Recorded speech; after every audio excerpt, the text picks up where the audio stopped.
Queridos amigos, boa noite. Sejam todos muito bem-vindos à nossa casa para mais um Sexta com Kardec / Parábolas. É um projeto desenvolvido pelo Departamento de Treinamento da nossa casa, que tem uma dinâmica diferente. Nós recebemos convidados para estudar ou debatermos um tema, e na série Parábolas, o tema são as parábolas de Jesus. E na noite de hoje, meus queridos, nós vamos dar continuidade a um estudo que se iniciou em agosto, dia 31 de agosto, com o estudo da parábola do samaritano. Ocorre que a parábola do samaritano é tão ampla, tão vasta, tão rica de conteúdos simbólicos, alegóricos, que ele não coube num único encontro. Então nós vamos nos reunir hoje para tentar terminá-las, e vamos nos reunir com a mesma configuração de debatedoras. Estão aqui conosco a Denise, a Lígia, a Michele, a quem eu agradeço a presença de todas. E eu proponho que a gente faça uma rápida recapitulação do texto parabólico, inclusive da sua leitura, para que a gente possa depois retomar a discussão aonde ela foi parada. Pode ser? Pode ser, meninas? Então, tá bom. Essa é uma parábola... É uma das muitas parábolas que estão contidas apenas no Evangelho de Lucas. Ela está no capítulo 10 de Lucas, e Lucas é um autor peculiar, porque ele faz parte dos sinóticos, né? Ele tem interfaces com Mateus e com Marcos, e ele tem uma interface peculiar com Mateus, que a teologia chama de fonte Kelly, né? Que não foi descoberto ainda os manuscritos, mas está inferido. Mas ele tem uma grande quantidade de texto que é só dele, é só de Lucas. E dentro desses textos, muitas das mais conhecidas e mais bonitas parábolas de Jesus estão presentes. Dentre elas, essa parábola do samaritano, que tem um contexto, assim, e Lucas é um autor muito peculiar, né? Ele articula o texto de uma maneira muito própria, em que ele vai extraindo a logia, os ensinamentos, ele vai extraindo das intercorrências dentro de uma narrativa de viagem.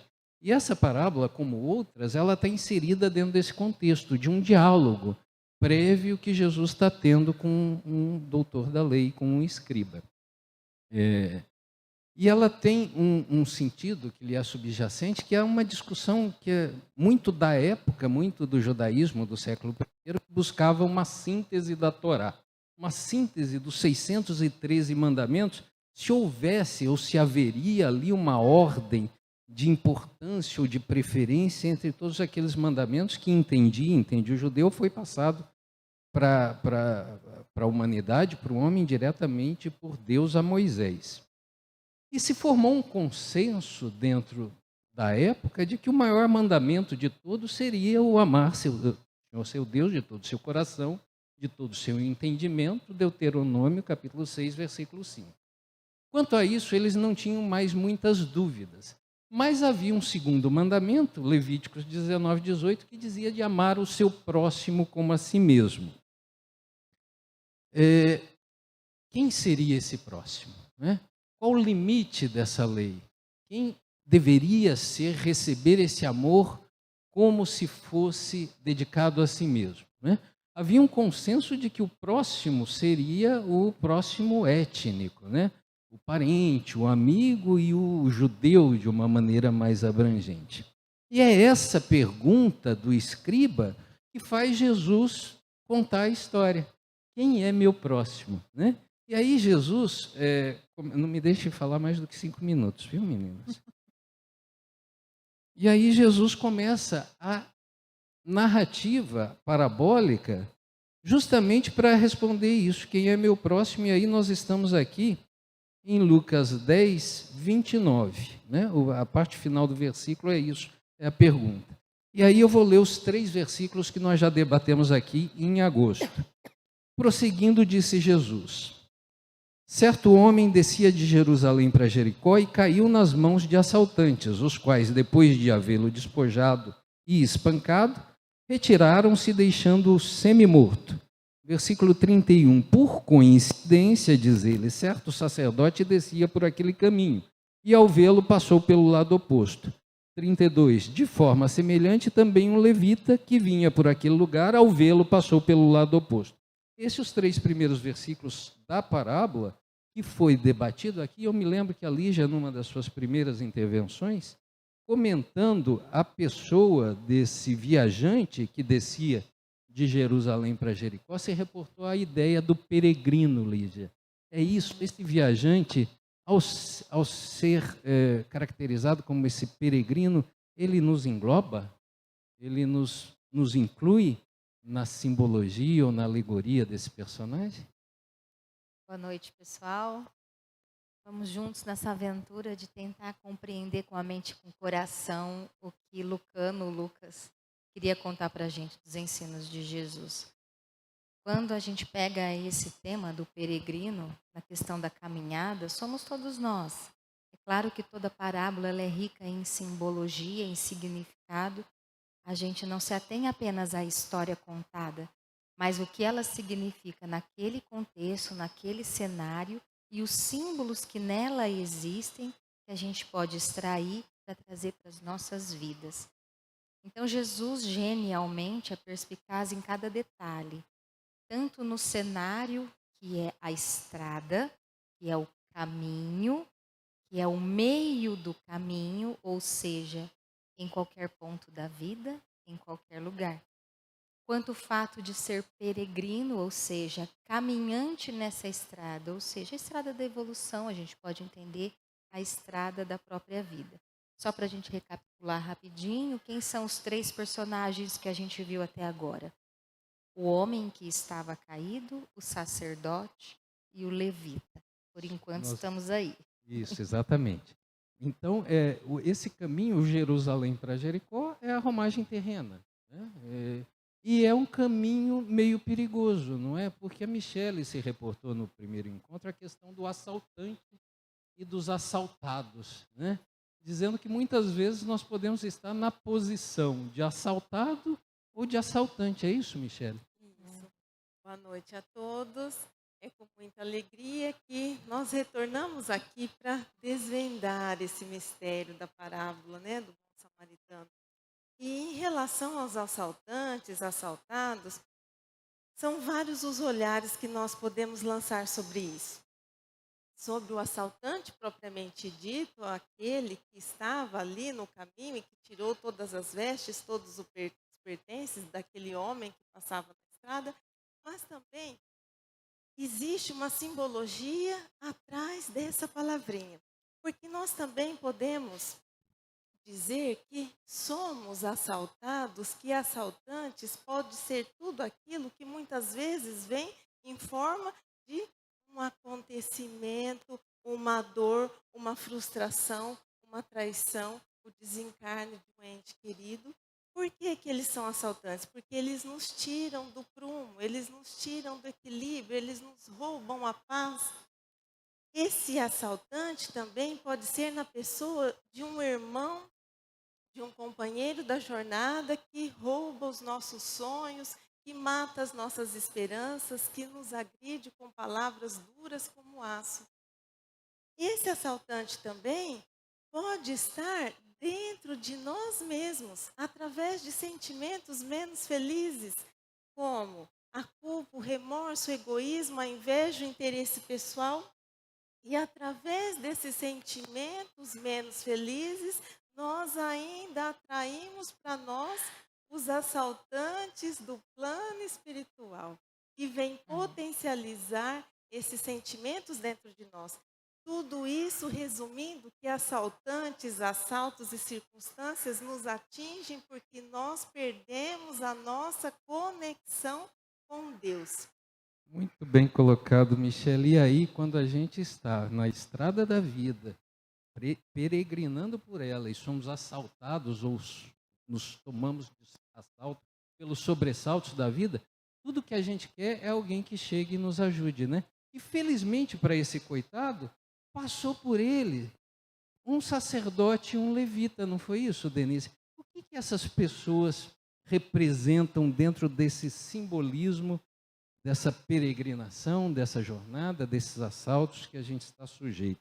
Quem são o sacerdote e o levita que vão passar e vão para o outro lado da calçada? Boa noite a todos, boa noite aos internautas que nos assistem. É muito bom estar aqui, pertencendo a esse grupo, a essa casa e fazer parte dessa conversa tão gostosa. O sacerdote e o levita são representantes da religiosidade, mas naquela parte teórica. Então, eles sabem muito, têm um domínio enorme da parte teórica, conhecem a Torá, as leis de Moisés de cabo a rabo, e a gente vê muitos religiosos hoje em dia que são assim, conhecem muito teoricamente, sabem recitar o Evangelho, sabem falar sobre várias coisas, mas e a parte prática? Teoria é muito fácil, mas nós colocarmos o nosso coração em ação através das nossas atitudes, entrarmos em comunhão de sentimentos. E é aí que falha tanto o sacerdote como o levita, porque eles ficam na teorização. Eles se preocuparam muito com os rituais, com a parte da religiosidade no que diz respeito à pureza, a não se contaminar, mas esqueceram de olhar o necessitado. E quantas vezes nós não somos assim também? Passamos pelo outro em necessidade e não enxergamos. Quantas vezes somos indiferentes aos problemas? Quantas vezes fazemos belos discursos para que o outro cumpra, mas não fazemos a nossa parte? Então, dentro dos personagens da parábola e das situações parabólicas propostas por Jesus, a gente pode se enxergar em todos eles, é isso? Somos o peregrino, eventualmente assaltados, eventualmente assaltantes e eventualmente sacerdotes e levitas que nos desviamos da prática ou da vivência daquilo que a gente sabe.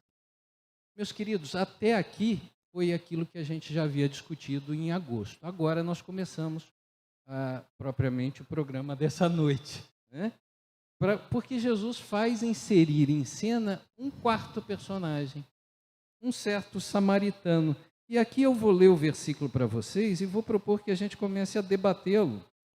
E nós estamos aqui no versículo 33, Lucas 10, 33. Certo samaritano em viagem veio até ele e, ao vê-lo, compadeceu-se.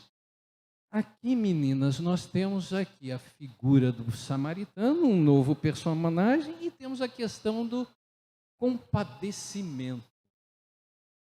Eu acho que seria importante situar o samaritano num contexto histórico. Quem era, o que era um samaritano, quais as relações que eles tinham com os judeus naquela época, por que esse personagem é importante, porque ele é trazido para o centro dessa parábola. Vai levar o título de parábola do samaritano. Fiquem à vontade, a Lígia, a nossa convidada, tem sempre a primazia. Imagina.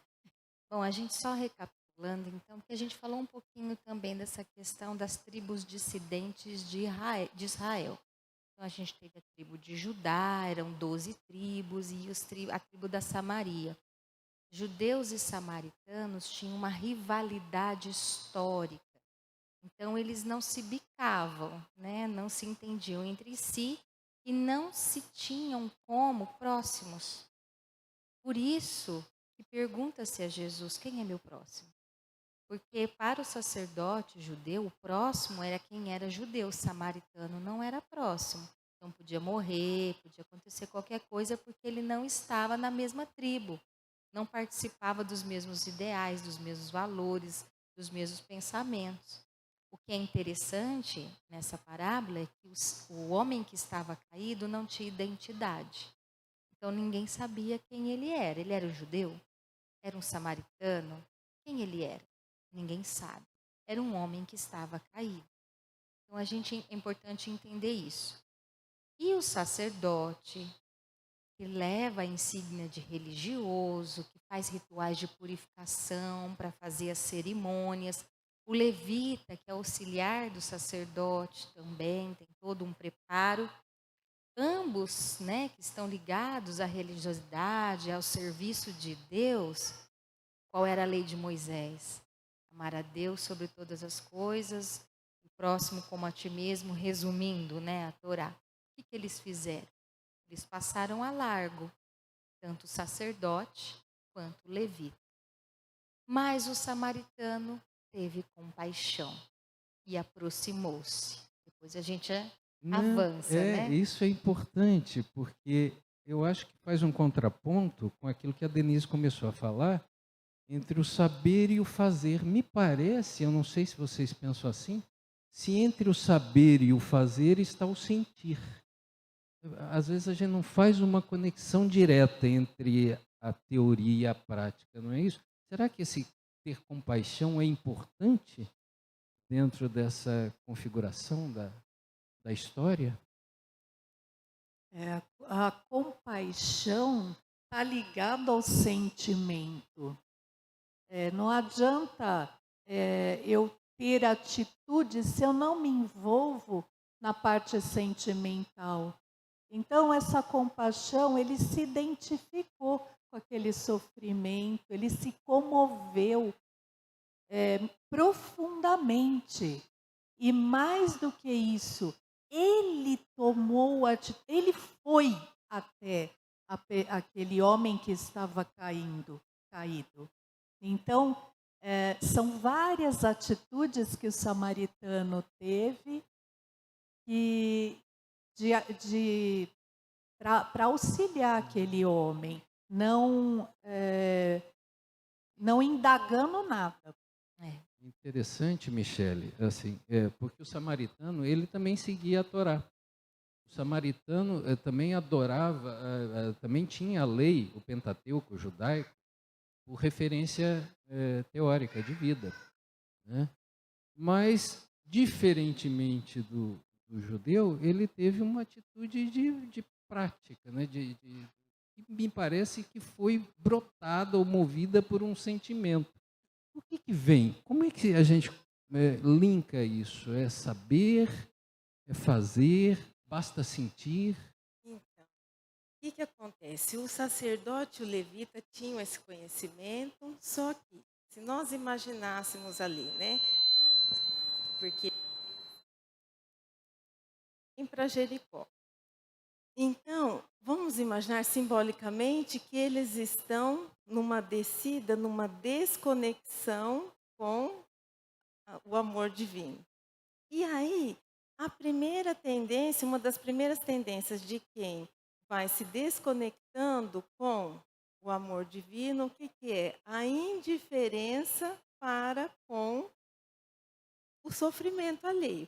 O samaritano, nós não sabemos se ele subia ou se ele descia, mas o samaritano tinha o mesmo conhecimento que o levita e o sacerdote, só que ele estava, qual que era a diferença? Ele estava aí, pela atitude, ele estava em conexão com o amor divino. E quando nós estamos conectados com o amor divino, nós enxergamos o próximo, as pessoas, como irmão. Então, o sentimento, a compaixão foi o quê? O ponto principal, o fato primordial que movimentou todos os passos seguintes, né? Então, ele foi tocado de compaixão. Aquilo bateu fundo. Então, o que nós pensamos? Primeiro, nós precisamos saber, sim, saber as leis divinas, saber quem somos nós, quem é o nosso próximo.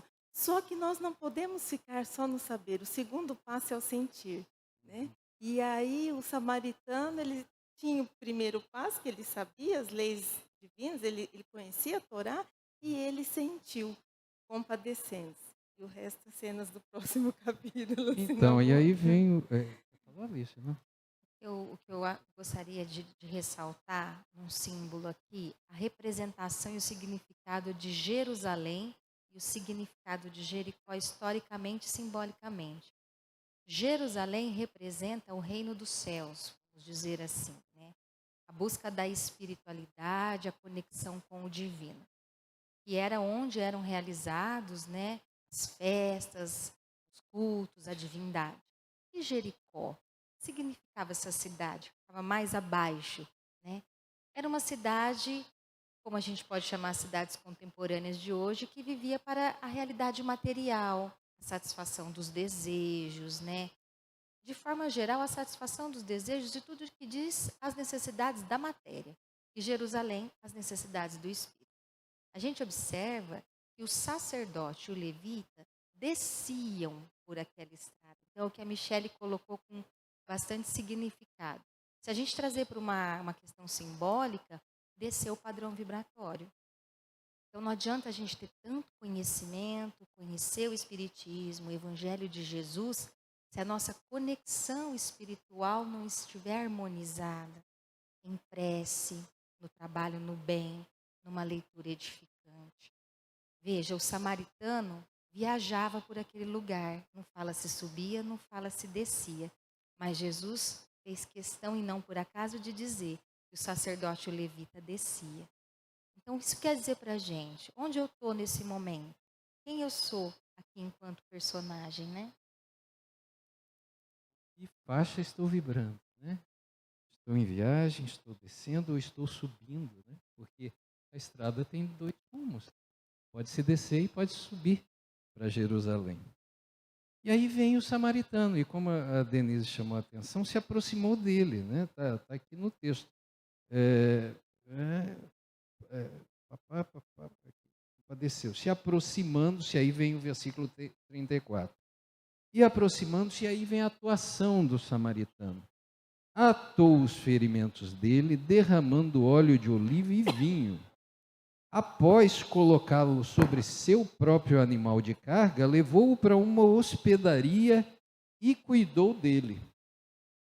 E aí segue Jesus. No dia seguinte, tirando 2 denários, deu-os ao hospedeiro e disse: cuida dele, que o que gastares a mais, quando eu retornar, te pagarei.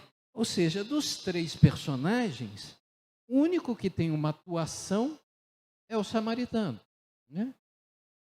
Que é aquele que é visto de forma inesperado, pejorativa, né? pelos judeus. Isso. É engraçado essa proporção, meninas, 2 para 1. Vocês acham que é isso mesmo? Representativa da humanidade? Para cada 2 doutores da lei, sacerdotes que passam ao largo, um para e um ajuda. Será que há uma conexão? E que ação foi essa do samaritano, né? O que ele faz? E parece que não é pouca coisa o que ele fez. O que vocês acham? Ele tem três ações aí, né? Do cuidar dos ferimentos, colocar no lombo do animal e levar à hospedaria. E é ligado um pouco à questão do amor, as formas do amor que a gente Desenvolvimento. que é colocado na lei, né? O amor de todo o coração, de toda a alma e de toda a força. Então, de uma certa forma, essas 3 atitudes estão ligadas, cada uma delas, a uma dessas formas de amor. Jesus não faz nada à toa, né? Cada coisa tem o seu lugar. E a primeira atitude é aquela de pronto-socorro mesmo. Ele vai cuidar das necessidades mais prementes, que era aquela cuidar das feridas. Mas não ficou só nisso, né? Se fosse hoje, ele tiraria uma selfie com o caído e poria no Facebook, né? Colocaria assim, velhinho perdido na rodoviária. Vocês já viram isso? Será que isso é uma atuação samaritana ou é a caridade da atualidade? será que envolve algo mais? Envolveu envolvimento? Teve envolvimento pessoal, Lígia, na ação dele? Ou foi uma coisa mais protocolar? Tem uma questão importante aqui. Aproximar-se é estar perto. Estar perto nos constrange a ter contato com o outro. E como nós nos identificamos como humanos, quando eu estou junto com o outro, tem um espelho de mim mesma. Às vezes, ter contato com a dor do outro faz acordar as minhas próprias dores. E talvez seja por isso que a gente se esconda no templo do conhecimento e se nega por medo, por tantos motivos, a ter contato com a dor do outro e se aproximar das misérias do outro, com medo de ter contato com as nossas misérias. E é interessante que ele não julgou quem é você, por que você está aí, você bebeu, o que aconteceu? Não. Cuidou. No momento do desamparo, não nos cabe julgar, mas fazer o que está em nossas mãos. E a gente só entende isso quando caído somos nós. E felizes aqueles que um dia caíram, que também sangraram, que também sofreram. Porque infelizmente a gente tende a só aprender assim. E quem já esteve caído no desamparo total, que nunca é total, porque Deus nunca nos desampara, mas naquela experiência de vulnerabilidade e recebe de uma mão anônima o amparo, aquilo nunca mais sai do registro do nosso espírito. Por isso é importante todas as experiências que a gente tem na vida. E talvez isso faça com que a gente desperte para um dia, ao ver um caído, não só um caído físico, mas um caído moral, porque eu acho que isso é o mais difícil. Quando é uma queda material, uma dor, uma ferida, uma doença, está na atmosfera da matéria. O duro é amparar e auxiliar um próximo, alguém que cometeu um crime muito grave. Alguém que está numa queda moral muito densa. A gente primeiramente só julga, com todo o conhecimento que a gente pensa que tem, né? Isso me fez agora pensar nessa questão da queda moral também, né? Né, Michele? Sem dúvida. E a ação dele, né, Mi, ela se prolonga no tempo. Não é só ação pontual, né? Porque às vezes a gente faz um pouquinho e acha que já fez tudo. Mas ele se preocupa com o futuro do rapaz, não é isso, Mi? Sim. Ele, o samaritano, ele agiu por completo, né? Porque primeiro ele sentiu, ele compadeceu, ele aproximou, ele atou as feridas, e atar as feridas tinha o sentido, o simbolismo de restaurar, de salvar aquela vida, né? Mas por quê? Porque a vida estava num fluxo e ela entrou num contrafluxo, né? Porque aquelas feridas poderiam levá-la à morte. Então ele vai restaurar aquela ferida, atando, derramando o óleo. O óleo, qual que é o simbolismo desse óleo? Ele tinha a função de amenizar a dor, de cicatrizar, mas é o símbolo da fé. E depois o vinho, tinha a função da asepsia, mas o vinho significa a espiritualidade, né? A purificação. Aí depois ele pega aquele caído, coloca no lombo do seu animal, quer dizer, amparando, porque uma pessoa que está caída, tanto fisicamente quanto moralmente, ela precisa se apoiar em alguém, ela não tem condição de andar com as próprias pernas. Então ele coloca no lombo do animal. Ele vai a pé e o caído vai no seu animal, quer dizer, ele abdica de si mesmo, abdica até do conforto. Leva à hospedaria. A hospedaria nós também podemos entender como o acolhimento, né? Como se fosse aquele coração materno que acolhe aquela pessoa que está precisando. Então leva à hospedaria, vela a noite toda. Depois ainda ele se preocupa porque ele tem que sair de viagem, ele se preocupa em deixar o dinheiro, pedir para o dono da hospedaria pagar e que na volta se faltasse alguma coisa. Então ele age por completo. E será será que aquele samaritano não tinha nenhum compromisso? Será que ele não tinha algo importante a fazer? Mas ele esquece tudo. O que era mais importante naquele momento? Salvar aquela vida. Então, o samaritano é um símbolo a ser seguido por nós, né? Porque Jesus demonstra a caridade, mas de uma forma global. É interessante é um símbolo a ser seguido, porque a gente consegue se identificar perfeitamente com os personagens iniciais da parábola, né? A gente consegue se ver caído, a gente consegue se ver passando de lado, a gente consegue até se ver assaltando, mas a gente tem muita dificuldade de se reconhecer na pessoa do samaritano, meus queridos. E a parábola em si, enquanto história, ela termina aqui. Só que o ensinamento prossegue, porque Jesus retoma o diálogo com aquele escriba que havia lhe perguntado: quem é o meu próximo?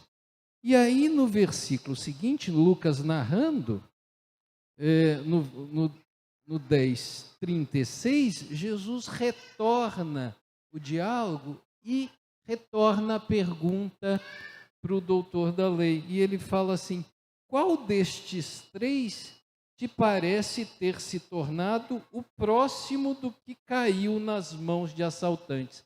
Vocês percebem aqui que há uma inversão na ordem da pergunta? Não é a mesma pergunta que Jesus que é feita para Jesus e que Jesus devolve para o escriba. O que mudou aqui? E nessa pergunta, a visão é do caído, é sob a ótica daquele homem caído. Então, na primeira pergunta, eu escolho o meu próximo. Eu escolho aquele que eu vou beneficiar ou aquele a quem eu vou ser indiferente. Segundo os preceitos deles, né, que escolhiam os judeus e achavam que os outros não eram próximos. Só que jogando para o dia de hoje, a gente ainda faz isso. A gente ainda escolhe quem é o nosso próximo, a quem a gente vai acudir. E quanta indiferença, se a gente for prestar bem atenção na nossa vida, quantas vezes a gente é indiferente ao sofrimento do outro. E na segunda pergunta, é o caído que vai ver no outro o próximo dele. Veja assim, do objeto do amor para o sujeito de amor, não é, Lígia? Assim, você consegue perceber algo nessa linha? Sujeito é uma palavra interessante, né? Sujeito do amor somos todos nós. E quando ele fala que o próximo é o que exerceu de misericórdia com ele, o que nos aproxima uns dos outros, se a gente pegar essa palavra, é a nossa condição humana de finitude, de inacabados. Que todos nós estamos em construção na perspectiva de miséria humana, enquanto aqueles que ainda muito precisam se alimentar espiritualmente. Quando a gente pensa na miséria material, é a carência. Então é essa carência, essa falta de desenvolvimento espiritual que o Espiritismo chama a ignorância. O que é a maldade? É a ignorância, né? Em todos nós. Essa nossa miserabilidade espiritual. Então, agir de misericórdia é se aproximar do outro na perspectiva do outro, sem o julgamento, sem a condenação. Isso significa que o outro pode pensar diferente de mim. E isso não o torna distante de mim. Ele pode ter um time diferente, um partido diferente, uma escolha diferente, uma religião diferente, mas o que nos une? O fato de sermos pessoas, o fato de cada um de nós ter a sua própria história. O que nos une é a nossa própria humanidade. Então, ser próximo significa estar com o outro. E por que Jesus contou tudo isso? Por que existe essa parábola? Porque a gente está falando do reino dos céus. Qual é o maior mandamento? O maior mandamento para quê? para alcançar o reino dos céus, que não é um lugar, é um estado de espírito, de paz e de comunhão com o amor de Deus. Então, a condição para alcançar esse reino dos céus, que é uma conquista da alma, é a caridade, é a misericórdia.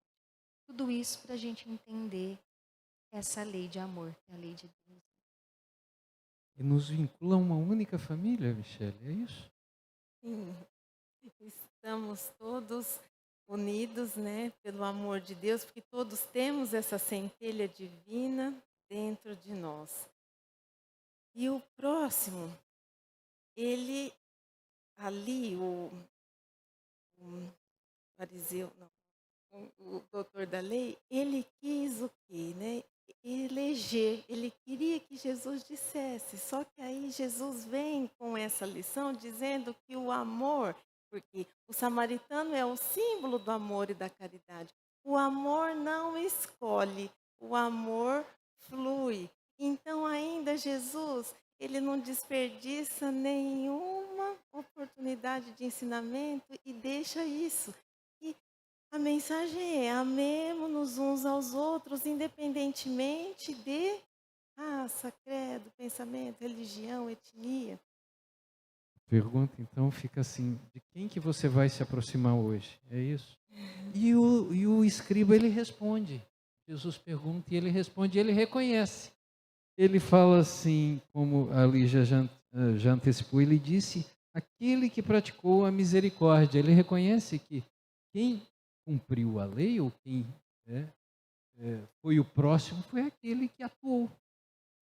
E aí Jesus encerra a lição falando: vai e faze tu do mesmo modo.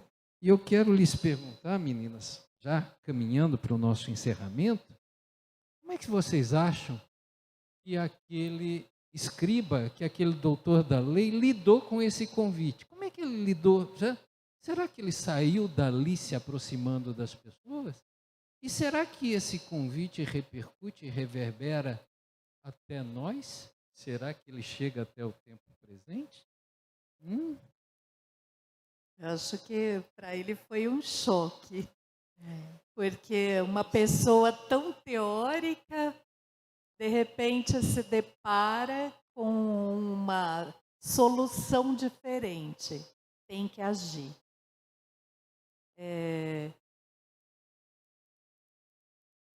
Eu tinha pensado em uma outra coisa, agora fugiu. Tem até os dias de hoje? Não, era uma outra coisa. Não tem problema. Eu passo a bola, Isso. depois que eu vou lembrar, eu pego, eu falo. Eu estava falando com a Michele, né? Porque a parábola é o bom samaritano, né? E quando pergunta-se para Jesus se ele é bom, ele fala: por que me chamais de bom? Deus é bom. E a bondade, ela tem essa coisa de constranger a gente, eu não sei vocês. Mas quando a gente está perto de uma pessoa que tem bondade, a gente se constrange, a gente se desarma, a gente, né? Faz repensar tantas coisas, porque a força da bondade é uma potência silenciosa. E eu acho que é nela que está o equilíbrio deste mundo. Onde tudo parece, às vezes, caos e trevas, existe a energia divina fluindo em toda parte. É o amor e a bondade.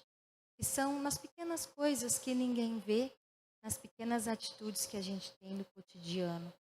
Quando Jesus fala para ele: vai e faz o mesmo, é o convite todos os dias para nós todos. Primeiro, ter a bondade conosco mesmo, porque ninguém pode dar o que não tem. Então, eu preciso ter carinho, compaixão, por autoconhecimento e bondade com o meu próprio espírito, que é divino. Isso se transborda para o meu próximo. E esse amor, esse auto-amor, a gente conquista buscando a sintonia com o Pai, pela oração, pelo trabalho no bem. Até onde eu sei, né?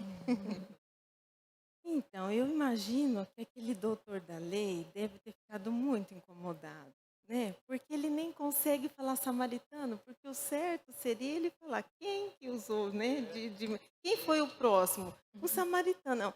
quem usou de misericórdia para com ele. Então, o que Jesus disse não foi ao encontro do que ele queria ouvir, foi de encontro, quer dizer, foi contra aquilo que ele queria ouvir. E esse convite se estende a nós, sim, a todos os dias, né?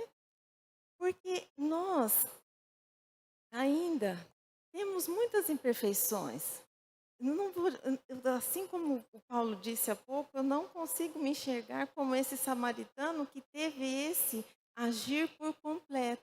Mas nós podemos agir em partes, porque já é o começo. Então, em algum determinado momento, nós podemos ser o quê?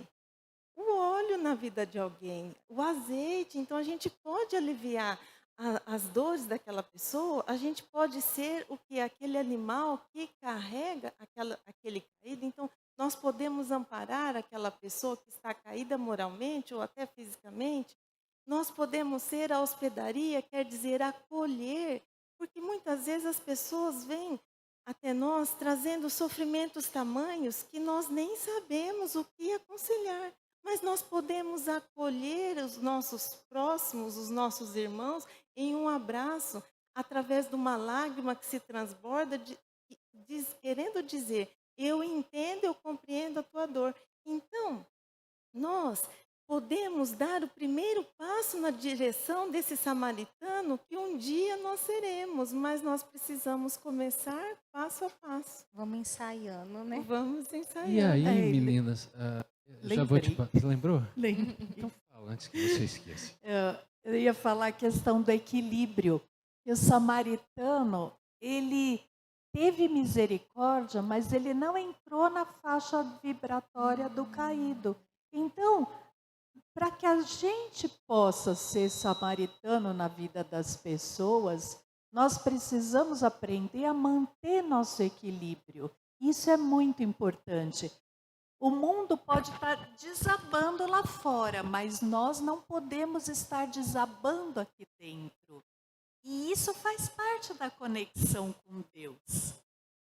Meninas, maravilhosas considerações inspiradas de todas. Eu queria terminar só especulando. E uma palavrinha rápida de cada uma de vocês. O cara, para fazer tudo aquilo que ele fez, alguma satisfação íntima, pessoal, ele deve ter tido. Eu quero perguntar, fazer o bem é prazeroso? Vocês que eventualmente são samaritanas, né, e ajudam alguém, vocês, fazer o bem é bom? Dá prazer? Para mim, diz respeito à paz interior. Quando a gente tem esse sentimento de fraternidade, nós vamos adquirindo essa paz que não tem o que pague, não tem preço. E esse equilíbrio.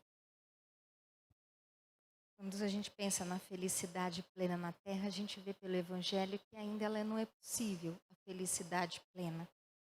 Mas Jesus nos dá a oportunidade, em algumas situações, a gente experimentar uma coisa que eu particularmente chamo de calorzinho na alma. Não preciso nem falar o que é, né? Todo mundo entende.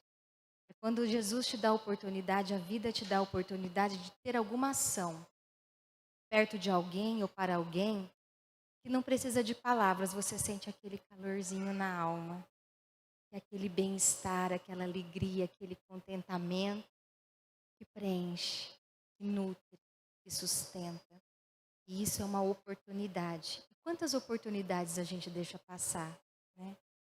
Então, fazer o bem, eu tenho aprendido que faz a gente ficar bem também. Fazer o bem faz bem, eu acredito, em primeiro lugar para nós e depois para o próximo, porque nós acreditamos que estamos ajudando alguém, mas na verdade nós que estamos sendo ajudados. Mas o fazer o bem aí, eu acredito que é a função primordial para nós e para as outras pessoas, é porque o bem faz com que nós nos aproximemos de Deus, aproximemos de Jesus. E quando nós vamos aproximando sinceramente, verdadeiramente de Deus e de Jesus, nós conseguimos sentir nós deixamos um pouco o saber e o sentir, ele vai tomando mais espaço dentro de nós. E sentir o quê? Nós conseguimos sentir a verdade dos ensinamentos de Jesus, nós conseguimos sentir a grandeza das leis divinas e nós começamos a sentir esse amor universal, começar a pulsar com as batidas do nosso coração. E eu acho que é isso que começa a fazer toda a diferença da nossa vida, quando esse amor começa a habitar aqui dentro. E esse bem é o caminho, esse bem é o meio que faz com que nós consigamos ficar cada vez mais próximos do Pai. Muito bom, pessoal. É isso. Achei extraordinárias e inspiradas os comentários das meninas. Fica a dica, se você está com a alma meio fria, né? Vai e faze o mesmo. É o convite que Jesus fez para o escriba, para os doutores da lei, para os fariseus, para os judeus, para mim e para vocês, na noite de hoje. Muito obrigado e até o próximo Sexta com Kardec. Parado. Obrigada.